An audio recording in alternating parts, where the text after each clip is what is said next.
All right. Good afternoon, everyone, and thank you for joining us today for our webinar, Creating an Accessible Care Environment for Individuals with Physical Disabilities During Pregnancy and Birth, hosted by the Provincial Council for Maternal and Child Health, otherwise known as PCMCH.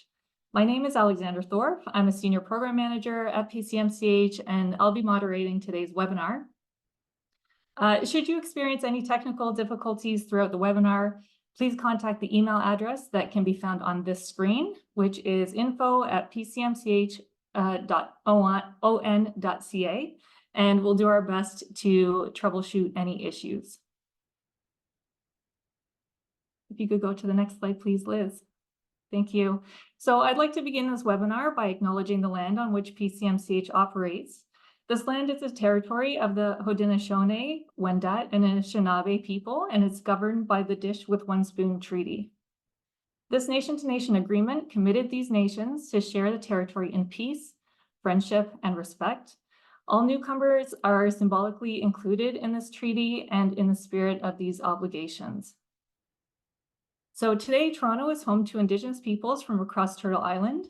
We recognize that PCMCH's members, our presenters, and our participants today are located on traditional Indigenous territories across Ontario and other provinces within Canada, as well as the United States.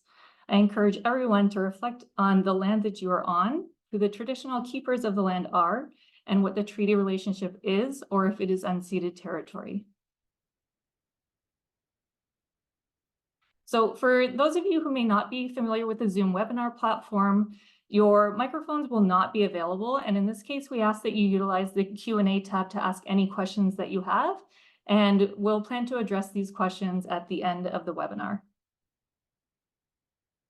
So I wanted to also note that this webinar will be recorded. So if you're unable to attend until the end, or if you'd like to share the webinar or revisit any of the content in the future, the webinar will be made available on PCMCH's website by next week or in the coming weeks.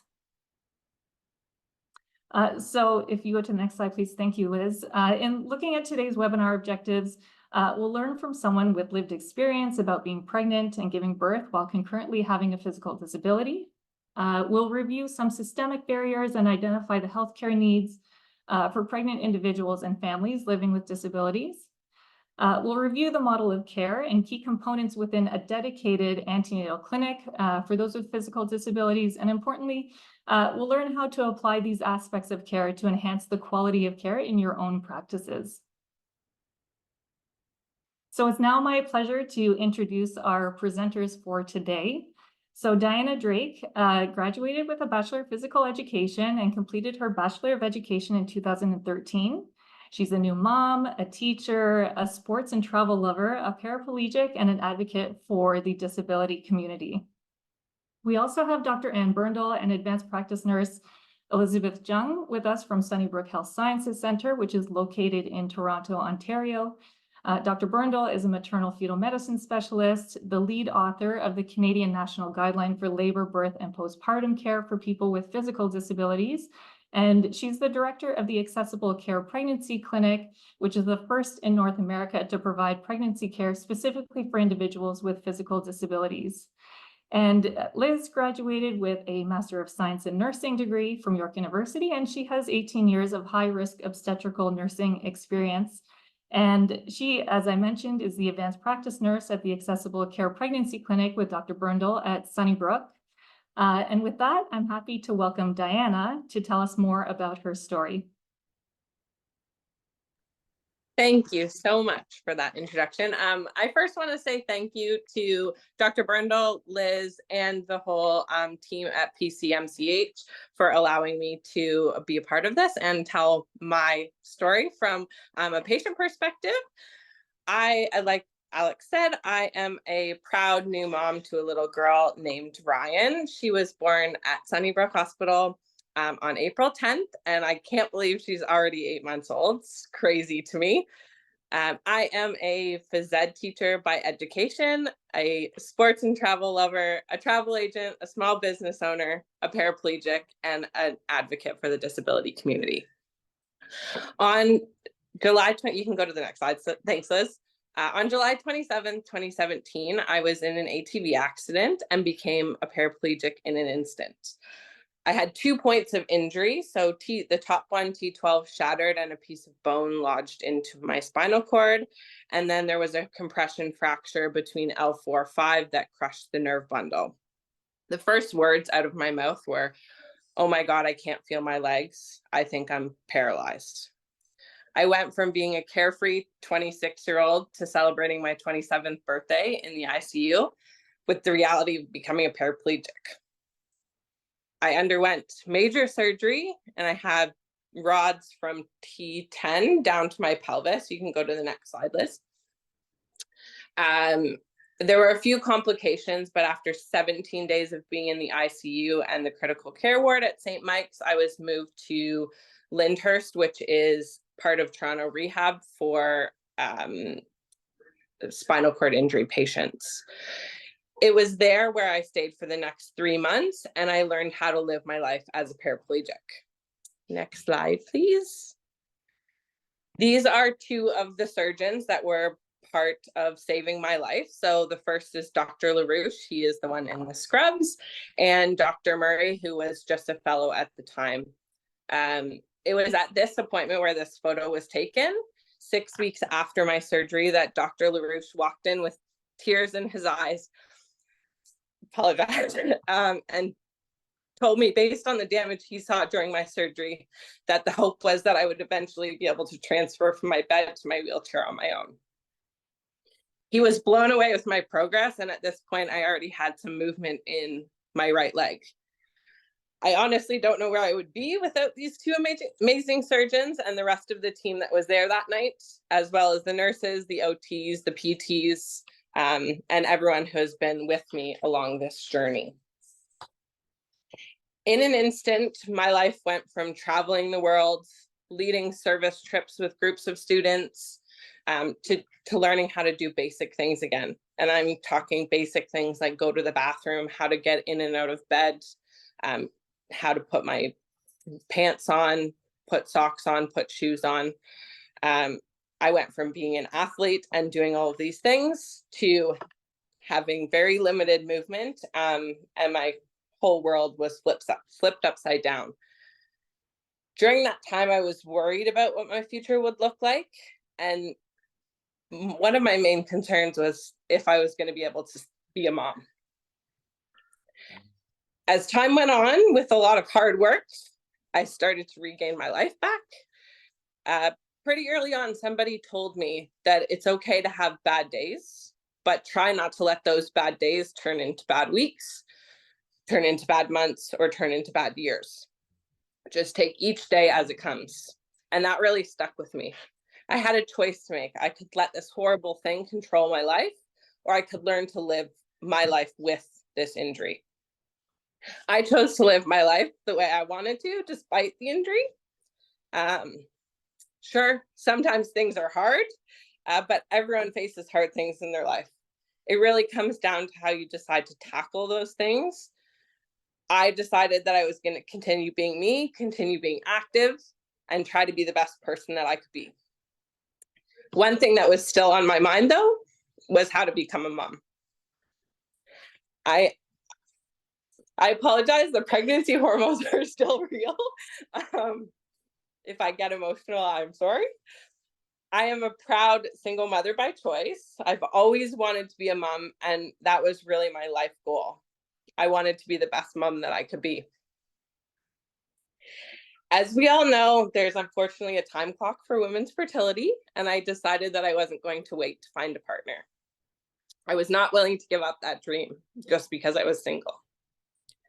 After meeting with a fertility doctor, the plan was in motion. I chose a donor, I purchased sperm, and I began to prepare for my first IUI treatment. As fate would have it, this gets me every time. That transfer happened on my 5-year life day, or the accident anniversary. That transfer worked, and I found out I was pregnant a couple of weeks later. The real work was going to start then. I was referred to an OB in my local community. And when I inquired about dealing with patients with spinal cord injuries, the OB didn't have any. Talk about scary. I didn't really want to be somebody's guinea pig, if I'm being completely honest. I started to do endless Google searches looking for something better. I knew there had to be something out there. I spent countless hours weeding through different hits on the internet, coming up empty-handed most of the time, until I clicked a link that I thought was going to be somewhere in the US. But no, it was the Sunnybrook website.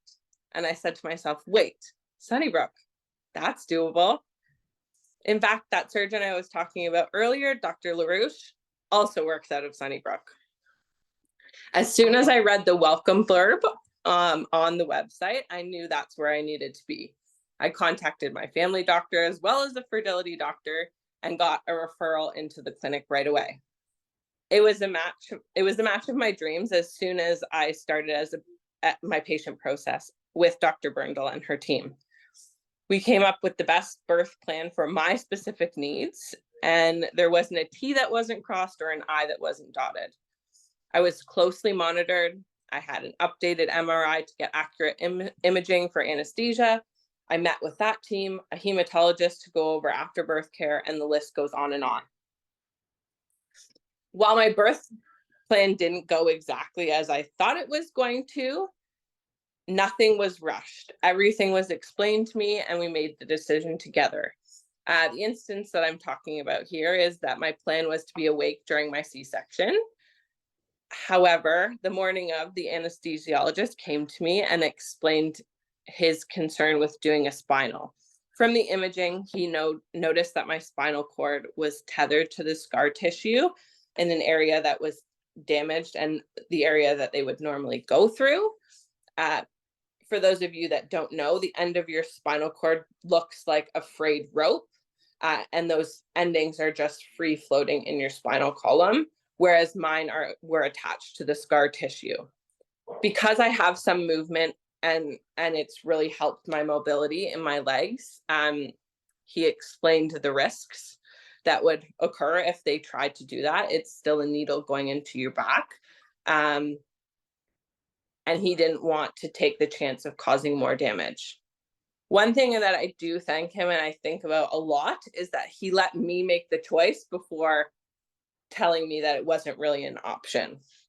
And to be honest, looking back, it was one of the best things. I went to sleep, which felt like it was 2 minutes, and woke up to my beautiful baby girl in front of my face. I think you can see from that picture on the screen that it didn't matter. That moment was still special, whether I was awake during the birth or it happened after.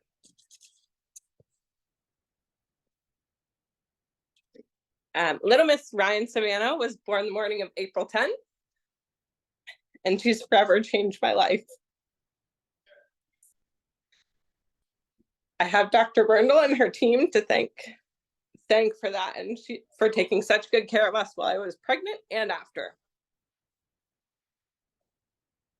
Every detail was looked after. Dr. Brindle made sure that everything was done down to a T. The fact that everything was in my postpartum room that was needed, everything for my care as well as Ryan's care. It actually reminds me of another point. Everything was accessible, from the parking lot to going into the clinic, bathrooms having push button doors, ultrasound rooms big enough and beds that lower so that transferring is easier. The postpartum suite having a bath bench, so I was able to have a shower, bars by the toilet. I could go on. And all of those automatic door buttons were working every single appointment that I went to. You would be surprised how often you push one of those buttons and it doesn't actually work. It's great that it's there, but it needs to be working. One thing I love about the clinic, as someone who I would say normally causes a little bit of a scene, not in a bad way, but because of inaccessibility, it was nice to go in and not seem like a burden or make more work for people. I honestly feel like the average person, I honestly felt like an average person accessing pre and postnatal care. And this should be a standard across the board. This is a community I never imagined being part of. And that might just be my key point. It's a community that anyone can join at any time. Physical disabilities can be very visible, like mine, and they can be invisible to the average eye. We still deserve the right to receive care just like anyone else. And I did receive that care at the Accessible Care Pregnancy Clinic. I have so many friends who did not have the same experience that I had, mainly because of lack of experience and lack of knowledge. I'm not in any means trying to put down other providers. That's not my intention at all, but this should be the standard of care across the board. Ryan has been the best thing that has ever happened to me. And while life might look a little bit different than I thought it was going to 10 years ago, I wouldn't change it for the world. It is amazing how you can learn to adapt if you really put the effort in. I did a lot of research on how I would adapt as a new mom, just like most new moms do. It just looks a little bit different for me. There is also a video, which is linked on the screen there. If you want to hear more of my story, it can be found on Sunnybrook's YouTube channel. And I am an open book, so if you have any questions, please do not hesitate to put them in the question box. Over to you, Dr. Brindle and Liz. Diana, thank you so much for sharing your story with us. I think I tell you this again and again, but aside from you being the amazing you, I think what really resonated with me is that disability can happen to anyone at any given time. I just don't think we as able-bodied people think about that as a possibility, right? However, I think you illustrated pretty well that life does go on, right? It's always kind of shocking to me that disability looks so different from people to people, like person to person. So like you said, disability can be completely visible, whereas other disabilities may not, but I think it's the way that person kind of identifies that's important. Okay. Another thing that makes me really sad is like, I feel like we do a pretty good job. We have pretty good care that we provide to people during their pregnancy, but I'm really sad to hear that that's not always accessible or provided for many people for many reasons, which is why we're doing this talk today, right?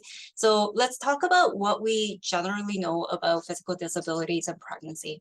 Okay, we know that for most people living with a physical disability, they have normal fertility and they can get pregnant, right? A vaginal birth is not a contraindication because of a physical disability, so it is a viable option. And there are an increasing number of people with disabilities who are choosing to become pregnant.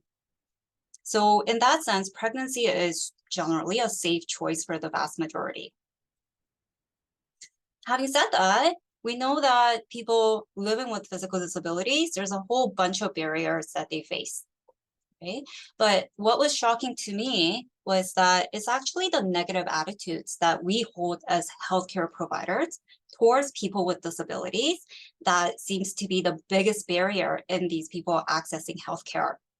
And it shows in the data. We know that people with physical disabilities have a lower rate of breast and cervical cancer screening. They generally have less conversations about contraception and pregnancy. Prenatal education and perinatal care needs are clearly not being met. And on revealing a pregnancy, these individuals are more likely to receive negative reaction from family members or healthcare providers.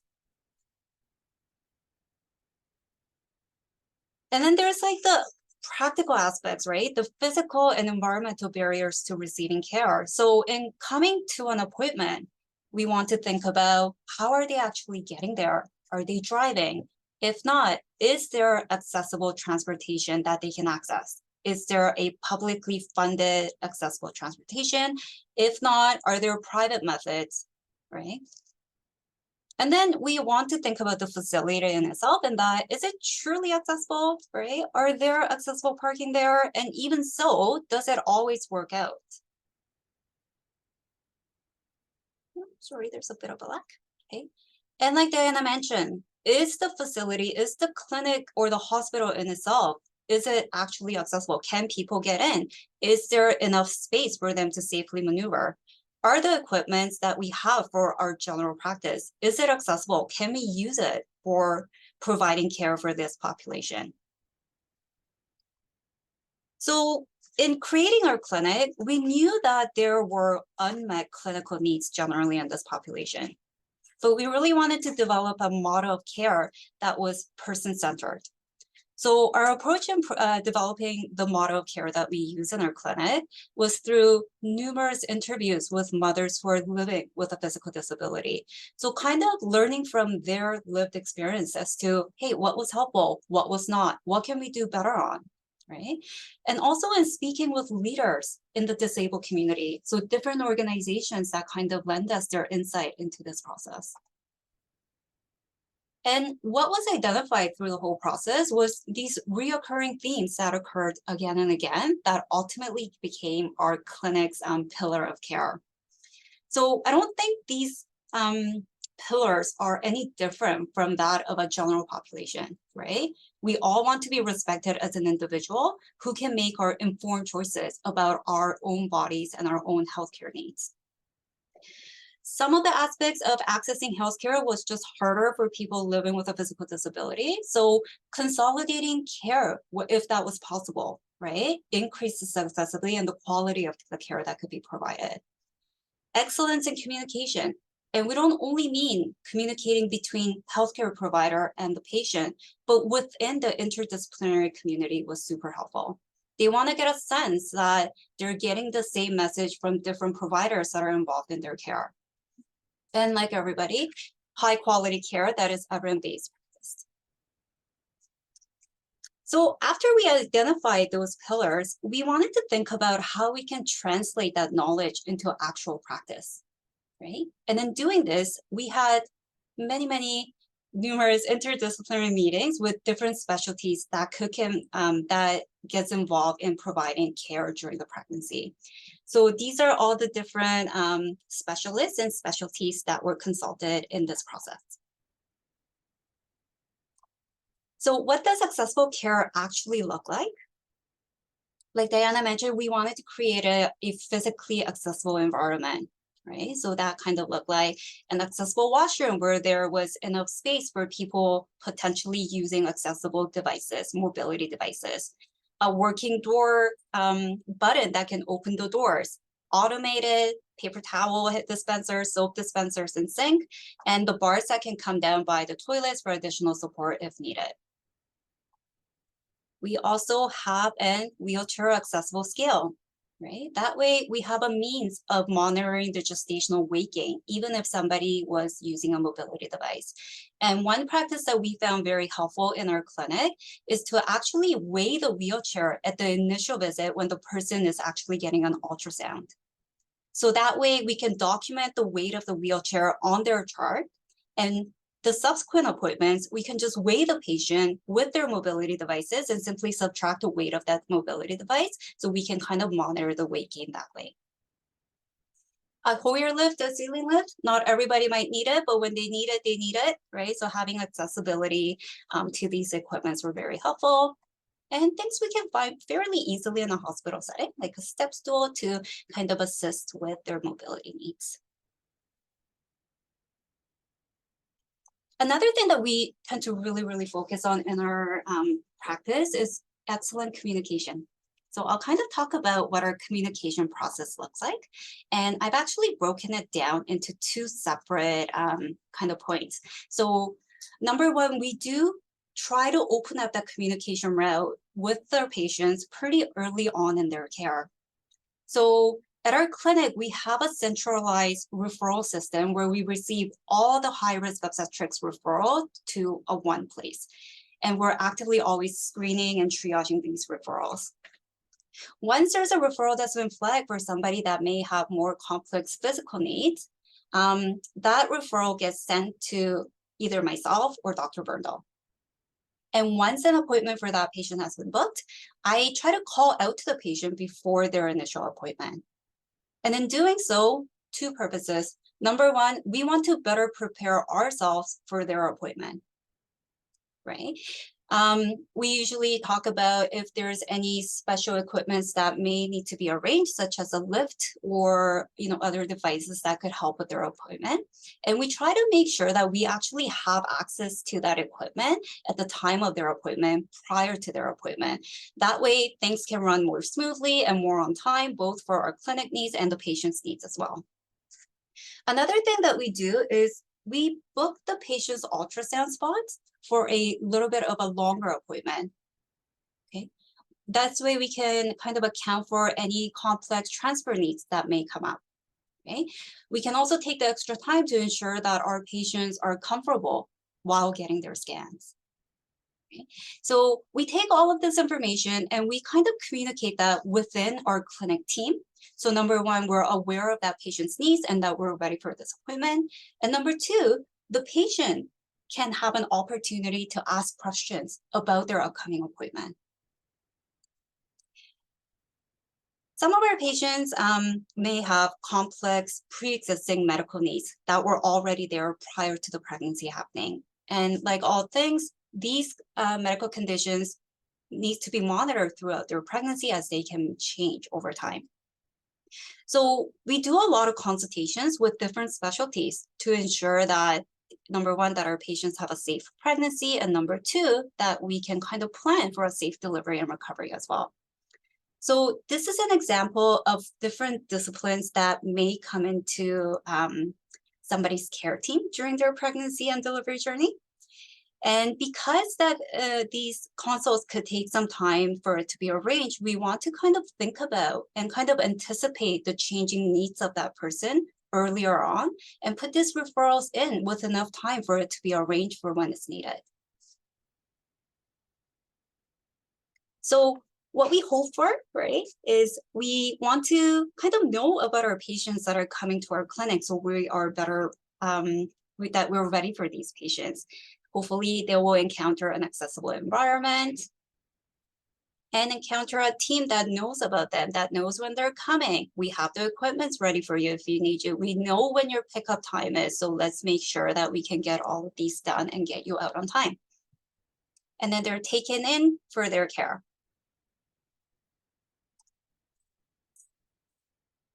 All right, so in developing an obstetrical clinic, we knew that one of the challenges that were going to come up was in regards to an obstetrical ultrasound for people with special mobility needs. This was like a 2-year endeavor where we kind of thought about the challenges that may come with ultrasounds and some potential solutions that we can offer to our patients so that they can get a standardized, excellent obstetrical care throughout their pregnancy. So one thing that we already spoke about is adequate timing for that ultrasound scan, right? We want to kind of think about adding on some extra time for possibly complex transfer needs and to ensure the safety and the comfort of the patient. Excellent communication, not only before the appointment, but during the appointment as well, super important, as well as the partner support. Usually the partners are very intimately involved in that person's care. So they may know a lot of information that may be helpful for us. And there's always a trust that's already built in between the partner and the patient a lot of times. So kind of involving the family in the care plan, that they're an active part of the care team is super important. Preparation of the equipment that we may need ahead of time, right, to ensure the clinic flow, but also to, like Diana said, not make a big deal about their equipment, that we just have the equipment that will help that person at that time of need. And of course, adequate space so we can safely use these equipments as needed. So there's a lovely article that Dr. Berndl was involved in regards to this, if you guys want to look it up. This is a picture of one of our patients, and she, at some point in her pregnancy, was able to get her ultrasounds from her wheelchair. So she had a motorized wheelchair that was able to tilt back to a certain degree. And we put this picture in here for us to kind of think outside of the box, to start thinking about creative ways that we can work with the patients to better meet their care needs. So if this wasn't a possibility, right, and if we had to get this patient onto a stretcher for an ultrasound, that could be a bigger, more time-consuming production where we get the lift in, possibly use the lift, transfer the patient back and to and fro. So we always thought, just asking the patient simply as to what they will find helpful for their appointment and their care to be really more time saving and helpful for us in providing care for them. Another thing that we want to start doing pretty early on in the pregnancy is the postpartum piece, right? And this is something that I think we should discuss early on in the pregnancy. So we need to open up this discussion so that we think about it earlier on in the pregnancy to see what the needs will be after the baby is born, and to kind of mobilize those like social supports that may be already available for you in the community as well. So our kind of pro tip is to do it early, think about it early, introduce it early, talk about it, do the research earlier on. And we often find that the social work are an excellent resource in that they know of these resources that may be available for our patients once they're done with our organization and onto the community as well. This was from one of the meetings that we had. It was an interdisciplinary meeting, and moms or parents who were living with a physical disability were reflecting back on what they found helpful during their pregnancy care. And there's a couple of reoccurring themes that we should think about these discussions about transition to parenthood pretty early on. Sometimes even the referrals that we may be making to different specialties, they don't happen right away. There's usually some time before that referral goes through and appointment is actually booked. So I think it's important for us to kind of anticipate not only the medical needs of a patient as the pregnancy progresses, but also their social needs. How are we planning for a baby as well? And to kind of get that discussion going earlier on in the pregnancy. We do talk about the feeding methods pretty early on in the pregnancy as well. And if somebody wants to breastfeed, we can definitely explore that earlier on. Of course, the timing line might be a little bit different, and that the consult may be more creative and possibly more individualized. We're very lucky at our center in that we have an excellent breastfeeding clinic with very dedicated lactation consultants that has a special interest in working with our patients. So I know there's various methods where they get creative. We practice with a weight doll and see what the mobility needs are and kind of plan for feeding methods earlier on as well, if this is something that the patients will find interesting.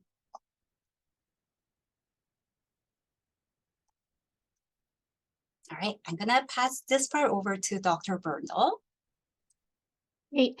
You two were tough acts to follow, I have to say. I'm going to try to talk a little bit about some of the practical aspects from more of a medical perspective of things to think about and anticipate. And I'm hoping that people who are hoping to provide more care for people with physical disabilities during pregnancy, or people who are hoping to adapt this into their hospital structure, can take some of this information and use it as well. So one of the big things that we find really helpful is a pre-pregnancy consult. And so this means that if someone with a physical disability is considering a pregnancy, that they come and talk to us beforehand. We can get to know them. We can talk about what we might be anticipating for them during their pregnancy and delivery, and really assess what that's going to look like for them, because people are so individual in terms of how pregnancy might impact their body and how that pregnancy is going to look. However, there are some themes that tend to come up in general. And so many people do notice a change in their mobility needs, which means that if someone, for example, might be using a walker at the beginning to help with mobility, they may need to transition to using a scooter for distances, as an example. Anesthesia needs sometimes are more complex and very individualized. There's a higher risk of falls, so to be aware of that is something to consider. For some people, there's a higher risk of blood clots in the legs and lungs, and some people need to go on medications during pregnancy to decrease these risks. For people with spinal cord injuries, there can be a risk of autonomic dysreflexia. And this is important because in some people, it is actually a life-threatening condition. And so it's important to be aware that pregnancy has many triggers for autonomic dysreflexia. Some people notice changes in spasticity and pain. There can be skin breakdown concerns, especially if someone has a prosthesis or has a wheelchair that hasn't been updated in a while and needs changes in the padding. Changes in breathing are common, changes to bowel and bladder care. So it's important just that people have a sense of what that pregnancy might look like for them. And people are going to have, one of these concerns, but not one of the others. And but having that conversation early on helps them anticipate it. Go to the next slide, please. As well, we know that there can be some changes in the obstetrical care needs. So those are the ways that the pregnancy can impact their body. But what happens during the pregnancy that are pregnancy specific? So we know that people with physical disabilities are more likely to need a C-section. It doesn't mean that's what's going to happen to that person. And many people can safely have a vaginal birth, and that's their wish, and we can honor it very easily. However, we know within the population, there is a higher chance of having a C-section.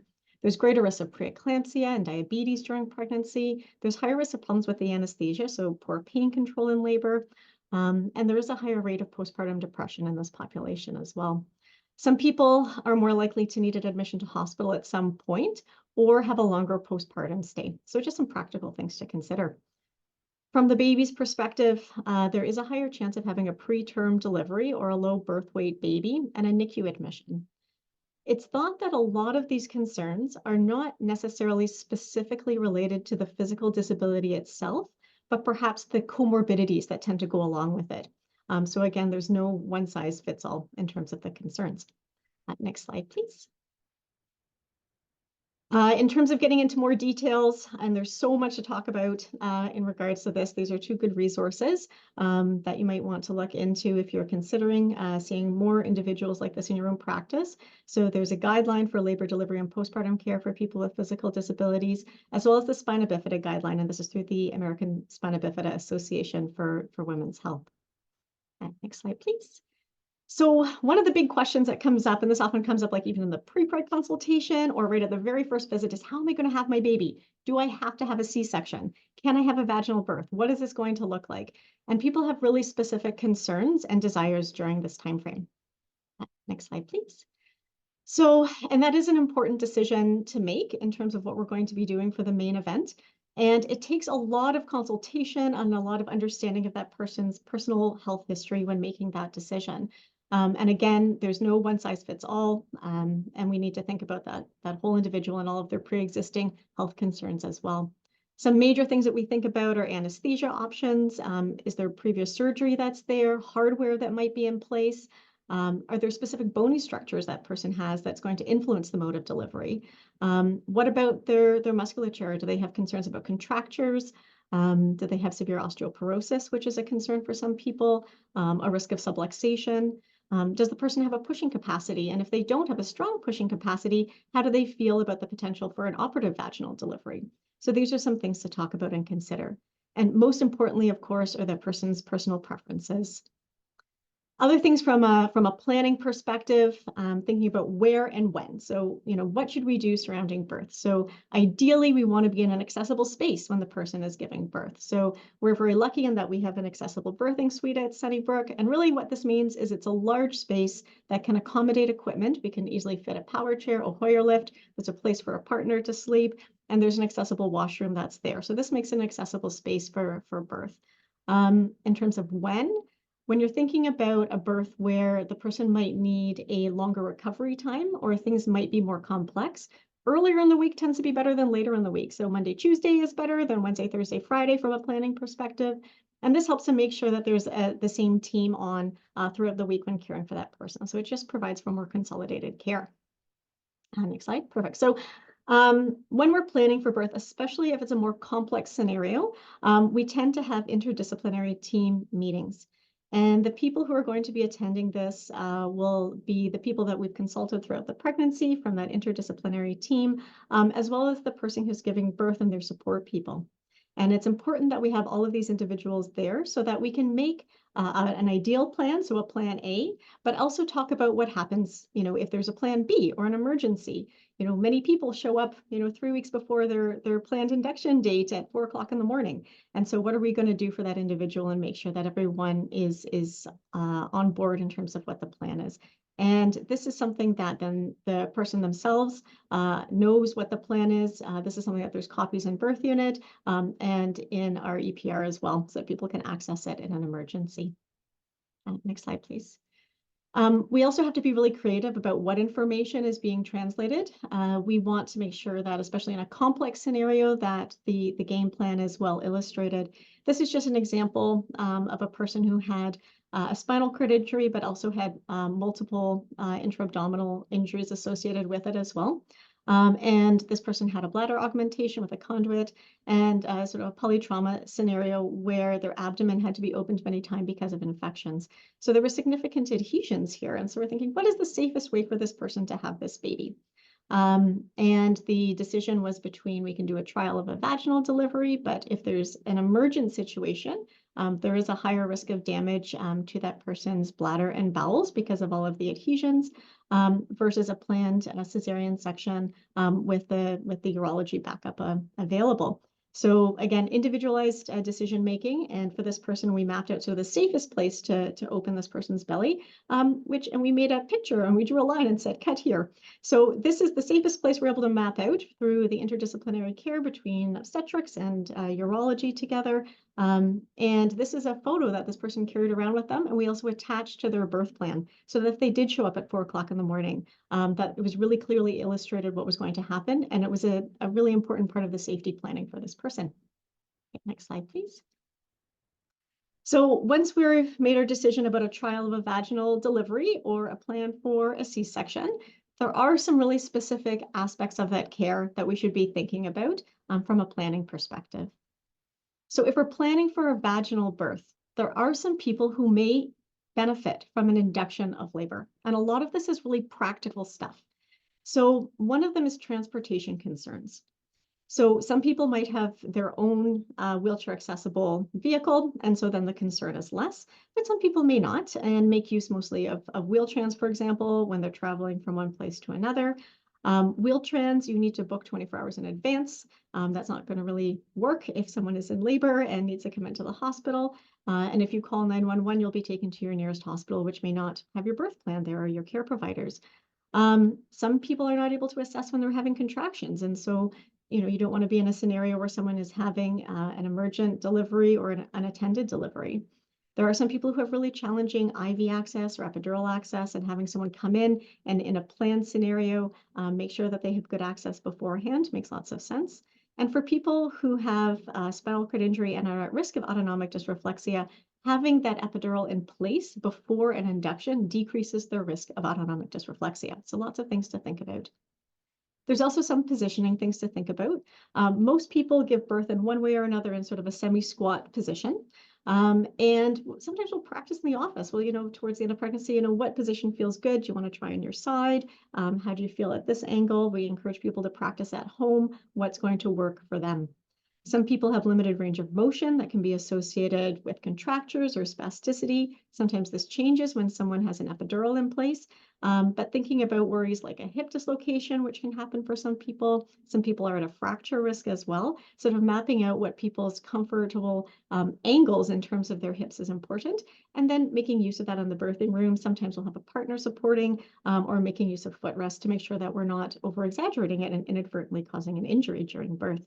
We also have to make a plan about what are we going to do if there's a shoulder dystocia, how would we access someone to help alleviate that properly? Thank you. So for a C-section, there are also sometimes some positioning concerns that we need to think about. And really, we do this in tandem with anesthesia. We have to think about what's comfortable and safe for the person. We have to think about, are there pressure points that person has, areas of previous skin breakdown? Is there hardware that if they're lying on it with pressure that they're at risk of having bruising or damage? We use a lot of gel pads, we use pillows, we use rolls to make sure the person is safely positioned. Some people have significant contractures in their legs, and so even when lying down, the legs are elevated. And this will decrease the space that you have to operate in. So when we're doing this, we have to just be really thoughtful about how we're going to enter the abdomen. And we can't really use, a lower end retractor when we're trying to get to the lower segment of the uterus. So we think about things like using the Mobius, which makes a lot of sense and can provide really good and safe exposure without injuring that person's legs. Sometimes we have to think about, elevating trays. If someone has severe osteoporosis or is at risk of fractures, we have to be careful about not touching the legs or leaving any instruments on the legs while we're operating. Next slide, please. This one sometimes takes a moment to load up. Here we go. So this is just an example of a more complex scenario. And I counted the people in this room at one point, and there were 16 of us, and I'm the one taking the picture. And this is a person, you can see that they're set up with the gel pads in place. We're making use of pillows and rolls. You can see the NICU team that's there. You can see the anesthesia team that's there, the respiratory therapists.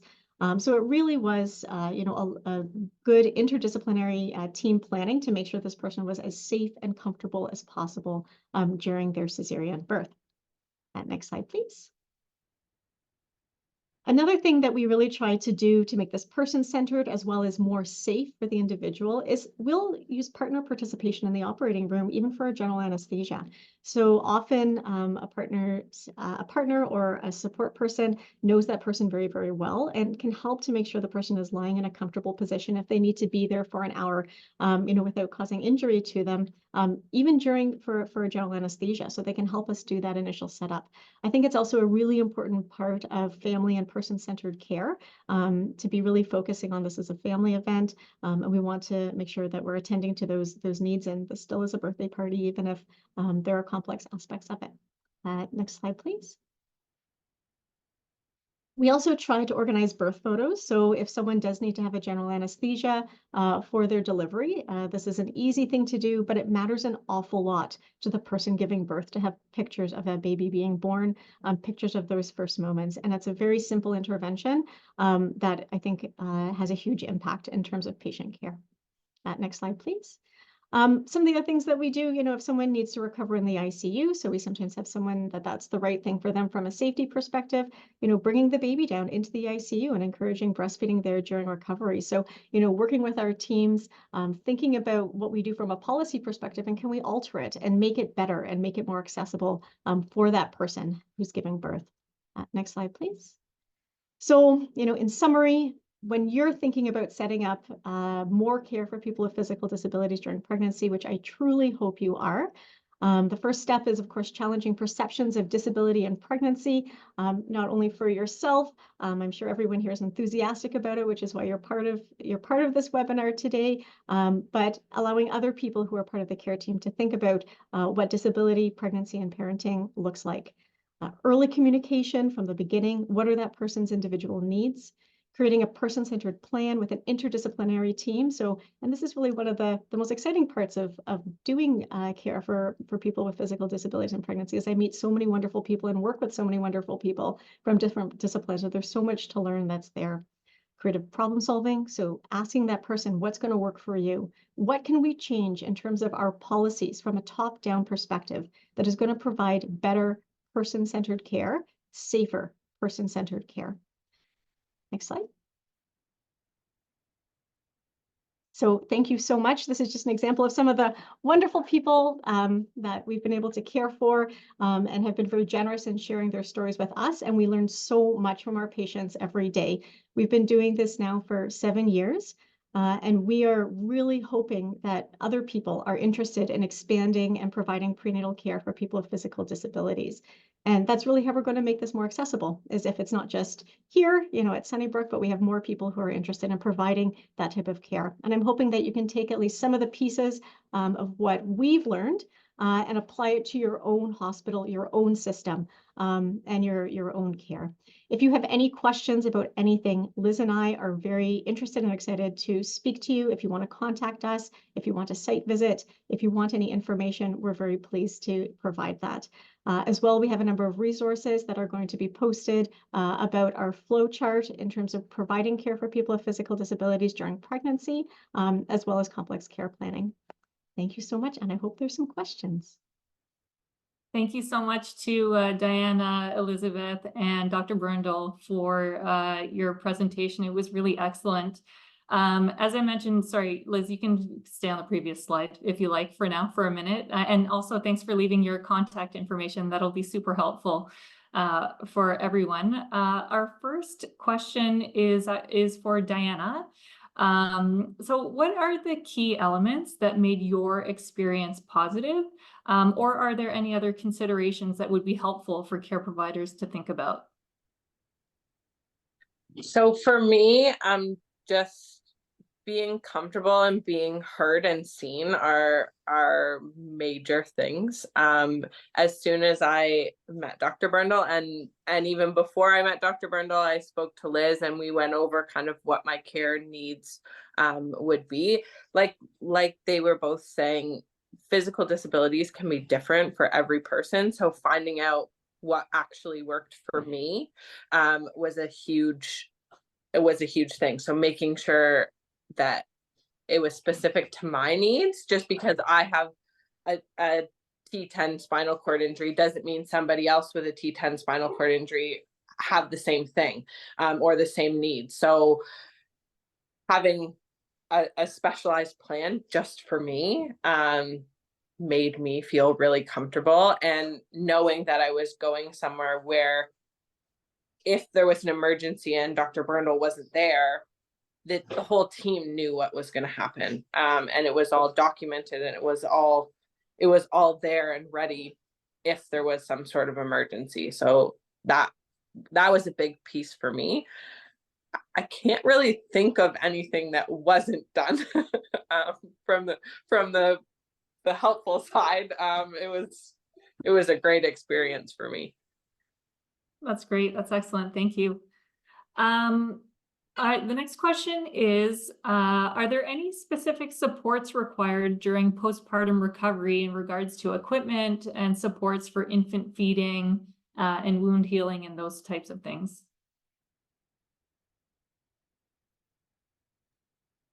So in terms of postpartum support, again, it's really quite individual from person to person in terms of what they need, where they're at in terms of their own planning, what they have in terms of other family support. One of the resources that we tend to make use of is the Center for Independent Living Toronto. And the benefit of that is they actually have a parenting with a disability group that's there. And so that's a group of people who have so much experience, so much lived experience about what it's like to be a parent with a physical disability. And people do share their experiences and help one another. So that's a really good space. In terms of wound healing, I often will follow people myself in terms of coming back and seeing what's going on from a wound healing perspective. Sometimes, depending on what the scenario is, people also get in contact with public health nurses or the wound healing clinic in their area. So again, it's quite different from LIN to LIN in terms of what's there. Some people, and again, this is individualized, have a OT visit that's arranged through their LIN beforehand, just to have a look at their house setup. You know, are there any suggestions or recommendations that might be helpful when they're at home with their baby? So that occupational therapist piece, you know, through the LIN can be very beneficial for some people as well. From the breastfeeding perspective, you know, breastfeeding is so individualized, and I think the plans have to be really individualized. You know, if someone needs to get up out of bed using a Hoyer lift in the middle of the night to breastfeed, then maybe breastfeeding during the night doesn't make sense for that person. You know, maybe breastfeeding during the day and then having a substitute at night that their partner is doing or someone else is doing is the right choice for that person. You know, someone who is going to have problems with sleep deprivation in terms of their underlying health concern, again, maybe night feeding isn't the right thing to do for that person. You know, that being said, there's lots of people who have successful breastfeeding. So it's really an individualized care plan that, you know, each person is going to have their own success, which is a fed baby, a happy family. And our breastfeeding clinic, I think, is very good at looking at what are the needs of that person and how can they try to help facilitate those feeding needs. Thank you. We have another question. Considering different hospitals, depending on what kind of center they are, if they're more community or tertiary, everyone's got their own models and different professionals, you know, available during at birth. So how do you support skin-to-skin care in the OR during C-sections? I'm sure the Sunnybrook, you know, model is one of many, but if you could share that, that would be helpful. Thank you.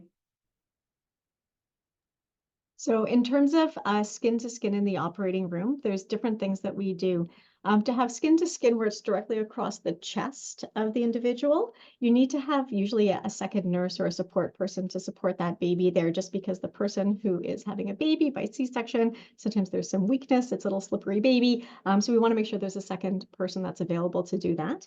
Otherwise, what we'll do is often the partner or support person who's with them in the operating room might choose to go in without a shirt on and just have a jumpsuit that they can open up at the time of delivery, and so they can do skin to skin.